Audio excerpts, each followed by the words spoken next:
Hi friends, ಎಲ್ರಿಗೂ ನಮಸ್ಕಾರ. ನನ್ನ ಇವತ್ತಿನ ಜರ್ನಿಯನ್ನು ನಿಮ್ಮ ಹತ್ರ ಶೇರ್ ಮಾಡ್ಕೊಳ್ಳೋದಕ್ಕೆ ಇಷ್ಟಪಡ್ತೀನಿ. ಬನ್ನಿ ನನ್ನ ಇವತ್ತಿನ ಜರ್ನಿಯನ್ನು ಸ್ಟಾರ್ಟ್ ಮಾಡೋಣ. ಹಾಯ್ ಫ್ರೆಂಡ್ಸ್, ಎಲ್ರಿಗೂ ನಮಸ್ಕಾರ. ಇವಾಗ ಟೈಮು 5:40 ಇವಾಗ ನಾನು ಬೇಗ ಎದ್ದೇಳಿರೋ ವಿಶೇಷತೆ ಏನಂತ ಹೇಳಿದ್ರೆ, ಇವತ್ತು ಮಾರ್ನಿಂಗ್ ಬೆಳಿಗ್ಗೆ ಕೇಸ್ ಇದೆ. ನಾನು ಹಾಸ್ಪಿಟಲ್ನಲ್ಲಿ ವರ್ಕ್ ಮಾಡೋದು, ಒಂದು ಆಪ್ರೇಷನ್ ಸರ್ಜರಿ ಇದೆ 6 o'clock. ಸೊ ಅದಕ್ಕೋಸ್ಕರ ಇವಾಗ ಬೇಗ ಎದ್ದೇಳಿದ್ದೀನಿ. ನಿನ್ನೆ ಬಿಗ್ ಬಾಸ್ ನೋಡಿ ಲೇಟ್ ಆಯಿತು. ಸ್ಟೇಟಸ್ ಎಲ್ಲ ಹಾಕಿ ಇನ್ಸ್ಟಾಗ್ರಾಮಲ್ಲೆಲ್ಲ ಪೋಸ್ಟ್ ಹಾಕಿ ಮಲಗೋಷ್ಟಲ್ಲಿಗೆ ಒಂದು 12 ಗಂಟೆ 12:30 ಆಗೋಯಿತು. ಸೊ 5 ಗಂಟೆಗೆ ನಾನು ಎದ್ದೇಳಬೇಕಿತ್ತು. ಅಲಾರಾಮ್ ನಿಲ್ಲಿಸ್ಕೊಂಡಿದ್ದೆ. 5 ಗಂಟೆಗೆ ಅಲಾರಾಮ್ ನಿಲ್ಲಿಸಿದ್ದೆ, ಬಟ್ ಅದು ನಿದ್ದೆ ಕಣ್ಣಲ್ಲಿ 5 ಗಂಟೆ ಅಂತಲ್ಲ 6 ಗಂಟೆಗೆ ಅಲಾರಾಮ್ ನಿಂತ್ಕೊಬಿಟ್ಟಿತ್ತು. ಸೊ ನಾನು ಇನ್ನೂ ಅಲಾರಾಮ್ ಆಗಿಲ್ವಲ್ಲ ಅಂತ ಮಲಗಿದ್ದೆ. ಇಲ್ಲಿ ಎಚ್ಚರ ಆಯಿತು. ಸರಿ ಟೈಮ್ ನೋಡೋಣ ಎಷ್ಟಾಗಿದೆ ಅಂತ ಹೇಳಿಬಿಟ್ಟು ಒಂದು ಸರಿ ಸುಮ್ಮನೆ ಮೊಬೈಲಲ್ಲಿ ಟೈಮ್ ನೋಡಿದಾಗ 5:15 ಆಗೋಗಿತ್ತು ಆಲ್ರೆಡಿ. ಸೊ ಅದಕ್ಕೋಸ್ಕರ ಬೇಗ ಎದ್ದು ರೆಡಿ ಆಗಿದ್ದೀನಿ. ಇವಾಗ ಆಂಬುಲೆನ್ಸ್ಗೆ ಕಾಲ್ ಮಾಡಬೇಕು. ಆಂಬುಲೆನ್ಸಿಗೆ ಕಾಲ್ ಮಾಡಿದ ತಕ್ಷಣ ಆಂಬುಲೆನ್ಸ್ ಬರುತ್ತೆ. ಆಂಬುಲೆನ್ಸ್ ಬಂದ ತಕ್ಷಣ ಇವಾಗ ಬೇಗ ರೆಡಿಯಾಗಿ ಆಪ್ರೇಷನ್ನಿಗೆ ಅಟೆಂಡ್ ಮಾಡೋಕ್ಕೆ ಹೋಗ್ಬೇಕು. ಆಂಬುಲೆನ್ಸು ಬಂತು ಅಂತ ಕಾಲ್ ಮಾಡಿದರು. ಸೊ ಇವಾಗ ಹೋಗ್ತಾ ಇದ್ದೀನಿ. ಟೈಮ್ ಆಗೋಯಿತು. 6 ಗಂಟೆಗೆ ಒಂದು ಆರ್ಥೋ ಸರ್ಜರಿ ಇದೆ. ಸೊ ಅದಕ್ಕೋಸ್ಕರ ಕೇಸ್ ಅಟೆಂಡ್ ಮಾಡೋದಕ್ಕೆ ನನ್ನನ್ನು ಹಾಕಿದರು.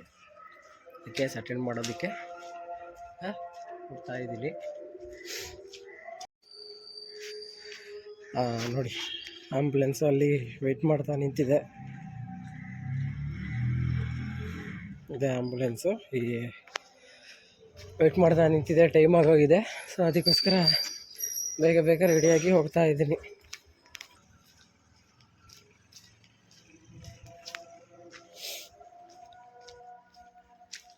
ಇದೆ ಆಂಬುಲೆನ್ಸ್.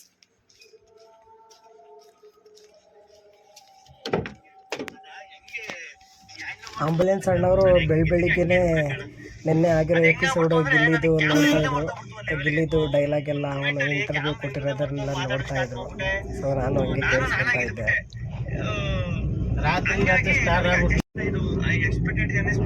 ನಾನು ಎಷ್ಟು 46 ಕೋಟಿ ಓಟ್ ಹಾಕಿರೋದಂತ ಅಂದ್ರೆ ಏನು ಕಡಿಮೆನಾ? ಅಯ್ಯಪ್ಪ, ಬೇಜಾನಿರುತ್ತೆ ಬಿಡಿ. ಇಡೀ ಸೀಸನಲ್ಲೇ ಅಷ್ಟು ಓಟ್ ಯಾರಿಗೂ ಬಂದಿರಲಿಲ್ಲ. 12 ಸೀಸನಲ್ಲಿ ಯಾರಿಗೂ ಬಂದಿಲ್ಲ. ಇವನಿಗೆ ಇಷ್ಟು ಬಂದಿರೋದು ವಿನ್ನರು. ಇವಾಗ ಡಬಲ್ ಟ್ರಿಬಲ್ ಅಲ್ಲಿ ಕೌಂಟೇ ಮಾಡೋಕ್ಕಾಗಲ್ಲ. ಆ ರೇಂಜಿಗೆ ಹೋಗ್ಬಿಟ್ಟಿದ್ದಾರೆ. ಬಿಗ್ ಬಾಸ್ ಅಲ್ಲೇ ರೆಕಾರ್ಡ್ ಮಾಡ್ಬಿಟ್ಟ.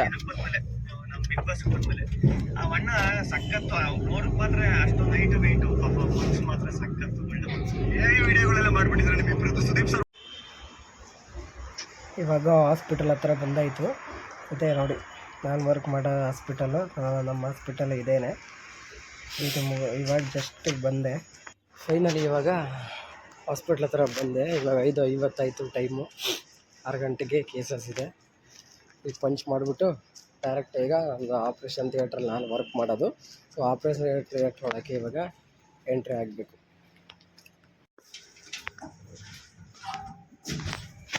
ಲಿಫ್ಟ್ ಒಳಗಡೆ ಹೋದ ತಕ್ಷಣ ಪಾಪ ಯಾರೋ ಒಬ್ಬ ಅಣ್ಣ ತಲೆ ಕೆರ್ಕೊತ ಇದ್ದ. ಅವನಿಗೆ ಗೊತ್ತಿಲ್ಲ ನಾನು ವೀಡಿಯೋ ಮಾಡ್ತಾಯಿದ್ದೀನಿ ಅನ್ನೋದು. ಸೊ ನಮ್ಮದು ಇದು 2nd ಫ್ಲೋರು ಆಪ್ರೇಷನ್ ಥಿಯೇಟ್ರು ಬಂತು. ಅದೇನು ಬಂದಿಲ್ಲ. ಸ್ವಲ್ಪ ಜನ ಕಮೆಂಟ್ ಹಾಕ್ಬೋದು. ನಾನೇ ಬಂದೆ ಆಪ್ರೇಷನ್ ಥಿಯೇಟರ್ ಹತ್ರ. ಇದೇ ನಮ್ಮ ಆಪ್ರೇಷನ್ ಥಿಯೇಟರು. ಮತ್ತು ಫೈನಲಿ ಬಂದ ತಕ್ಷಣ ನಾವು ಆಪ್ರೇಷನ್ ಥಿಯೇಟ್ರಲ್ಲಿ ಔಟ್ಸೈಡ್ ಡ್ರೆಸ್ ಯಾವುದೂ ಹಾಕೊಳ್ಳೋಂಗಿಲ್ಲ. ಸೊ ಬಟ್ಟೆನ ಆಪ್ರೇಷನ್ ಥಿಯೇಟ್ರಲ್ಲಿ ಸ್ಕ್ರಬ್ ಸೂಟ್ ಅಂತ ಕೊಡ್ತಾರೆ. ಅದನ್ನು ಡ್ರೆಸ್ ಚೇಂಜ್ ಮಾಡಿಕೊಂಡು OT ಒಳಗಡೆ ಎಂಟ್ರಿ ಆಗಬೇಕು. ಈ ಥರ ಕವರ್ ಮಾಡಿಕೊಂಡು ಈಗ OT ಕೇಸಸ್ ಅಟೆಂಡ್ ಮಾಡೋದಕ್ಕೆ ಹೋಗ್ತಾಯಿದ್ದೀನಿ. ಅಲ್ಲೇ ಒಂದು ವೀಡಿಯೋ ಮಾಡ್ಕೊಳ್ಳೋಣ ಅಂತ ಹೇಳಿಬಿಟ್ಟು ಜಸ್ಟ್ ವೀಡಿಯೋ ಮಾಡಿಕೊಂಡೆ. ಅದು ಸರಿನೂ ತಪ್ಪು ಅಂತ ಗೊತ್ತಿಲ್ಲ, ಬಟ್ ವೀಡಿಯೋ ಮಾಡ್ಕೊಂಡಿದ್ದೀನಿ. ಫೈನಲಿ ನಂದು ಡ್ಯೂಟಿ ಟೈಮಿಂಗ್ ಆಯಿತು. ಡ್ಯೂಟಿ ಟೈಮಿಂಗ್ ಹಾಕಿ ಡ್ರೆಸ್ ಚೇಂಜ್ ಮಾಡಿಕೊಂಡು ಈಗ ನಾರ್ಮಲಾಗಿ ಡ್ಯೂಟಿ ಮುಗಿಸ್ಕೊಂಡು ಹೊರಡೋದಕ್ಕೆ ರೆಡಿ ಆದೆ. ತುಂಬ ಲೇಟ್ ಆಯಿತು. ನಾನು ಬಂದಿದ್ದು ಮಾರ್ನಿಂಗು 5:50ಗೆ ಬಂದಿದ್ದೆ. ಡ್ಯೂಟಿ ನಂದು 1:30ಗೆ ಮುಗಿಬೇಕಿತ್ತು. ಮುಗಿಯೋದು ಸ್ವಲ್ಪ ಲೇಟ್ ಇದೆ.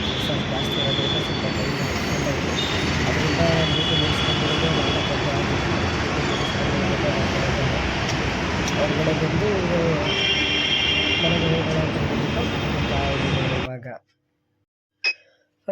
ಬಸ್ ಬಂತು. ಬಸ್ ಹತ್ಕೊಂಡು ಇವಾಗ ನಾವಿರೋ ಏರಿಯಾಗೆ ಬಂದೆ. ಇವಾಗ ಜಸ್ಟು ಬಸ್ ಇಳಿದೆ. ಇದು ಯಾವ ಬಸ್ ಸ್ಟಾಪು ಅಂತ ಯಾರಿಗಾದರೂ ಗೊತ್ತಿದ್ದರೆ ಅವರು ಕಮೆಂಟ್ ಮಾಡಿ ನೋಡೋಣ.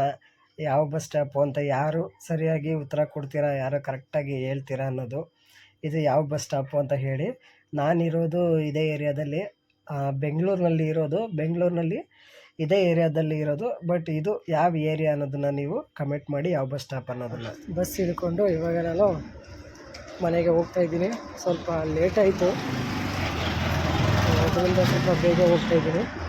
ನಾನು ಇರೋದು ಬೆಂಗಳೂರಿನಲ್ಲಿ ಯಾವ ಏರಿಯಾ ಅಂತ ಹೇಳಿದ್ರೆ, ಹಿಂದೆ ಈಗ ವಿಡಿಯೋ ಹಾಕಿದ್ದೀನಿ ನೋಡಿ, ಹಿಂದೆ ಆ ಬಸ್ ಸ್ಟಾಪ್ ಯಾವುದು ಅನ್ನೋದನ್ನು ನೀವು ಗೆಸ್ ಮಾಡಿ. ಆ ಬಸ್ ಸ್ಟಾಪ್ ಯಾವುದು ಅನ್ನೋದನ್ನು ನೀವು ಗೆಸ್ ಮಾಡಿದ್ರೆ ಅದೇ ಬೆಂಗಳೂರಲ್ಲಿ ನಾನಿರೋ ಏರಿಯಾ ಅದು. ಮತ್ತು ಏನಪ್ಪ ಅಂತ ಹೇಳಿದ್ರೆ, ನಾನಿರೋದು ಬಾಡಿಗೆ ಬಾಡಿಗೆ ಮನೆ ಅಂತ ಹೇಳಿದ್ರೆ ಬೆಂಗಳೂರಲ್ಲಿ ಗೊತ್ತಲ್ಲ ನಿಮಗೆ, ಬದುಕೋದು ಎಷ್ಟು ತುಂಬ ಕಷ್ಟ. ನಮಗೆ ಎಷ್ಟು ಸಂಪಾದನೆ ಮಾಡಿದ್ರೂ ತುಂಬ ಕಷ್ಟ ಆಗುತ್ತೆ ಬೆಂಗಳೂರಿನಲ್ಲಿ ಬದುಕೋದು. ನಾವು ಬಾಡಿಗೆ ಮನೆಯಲ್ಲಿ ಇರೋದು. ಸೊ ಅಮೌಂಟು ರೆಂಟ್ ಕೂಡ ಕಡಿಮೆ ಅಂತ ಏನು ಅನಿಸಲ್ಲ. ನಮ್ಮದು 4.5K ರೆಂಟು. ಬಟ್ ಅದು ರೂಮು ಇಲ್ಲ, ಬರೀ ಹಾಲು ಮತ್ತು ಕಿಚನ್ ಅಷ್ಟೇ, ರೂಮ್ ಕೂಡ ಇಲ್ಲ. ಅದಕ್ಕೇ 4.5K. ಈ ರೀಸೆಂಟಾಗಿ ಮನೆ ಚೇಂಜ್ ಮಾಡಬೇಕು ಅಂತ ಅಂದ್ಕೊಂಡಿದ್ವಿ. ಫ್ಯಾಮಿಲಿ ಇರೋದ್ರಿಂದ ಹಾಲು ಕಿಚನ್ನು ತುಂಬ ಕಷ್ಟ ಆಗ್ತಿದೆ. ಅದರಿಂದ ಒಂದು ಸಿಂಗಲ್ BHK ಇರೋಂಥ ಮನೇನ ನೋಡ್ತಾ ಇದ್ದೀವಿ. ಇವಾಗಿನ್ನೆಲ್ಲ ಮನೆ ಹತ್ರ ಹೋಗ್ತಾಯಿದ್ದೀವಿ. ನಮ್ಮ ಪ್ಯಾಲೇಸ್ ಹೆಂಗಿದೆ ಅನ್ನೋದನ್ನು ತೋರಿಸ್ತೀನಿ, ಸ್ವಲ್ಪ ಹಂಗೆ ವೆಯ್ಟ್ ಮಾಡಿ. ಇದೇ ನೋಡಿ ನಮ್ಮ ಅರಮನೆ ಇದೇ ಪ್ಯಾಲೇಸು ನಮಗೆ ಸದ್ಯಕ್ಕೆ ಇದೆ. ನಮ್ಮ ಓನರ್ ಬೇರೆ ಫೋನ್ ಮಾಡಿದರು, ಮೋಟ್ರು ಎಲ್ಲ ಕೆಟ್ಟೋಗಿದೆ, MCP ಎಲ್ಲ ಕೆಟ್ಟೋಗಿದೆ ಅಂತ ಹೇಳ್ಬಿಟ್ಟು ಓನರು ಫೋನ್ ಮಾಡಿದರು. ಸದ್ಯ ಓನರ್ ಬಂದು ಇದನ್ನು ರೆಡಿ ಮಾಡಿಸಿರೋದ್ರಿಂದ ನೀರಿಗೆ ಪ್ರಾಬ್ಲಮ್ ಇಲ್ಲ. ಇವಾಗ ಅವ್ರೇನಾರು ಬಂದು ರೆಡಿ ಮಾಡಿಸಿಲ್ಲ ಅಂದರೆ ನಮಗೆ ಇವಾಗ ತುಂಬ ನೀರು ಪ್ರಾಬ್ಲಮ್ ಆಗೋಗಿರೋದು. ಇದು ನಾವಿರೋದು ಫಸ್ಟ್ ಫ್ಲೋರ್ನಲ್ಲಿ ಇದೆ, ನಾವಿರೋಂಥ ಮನೆ.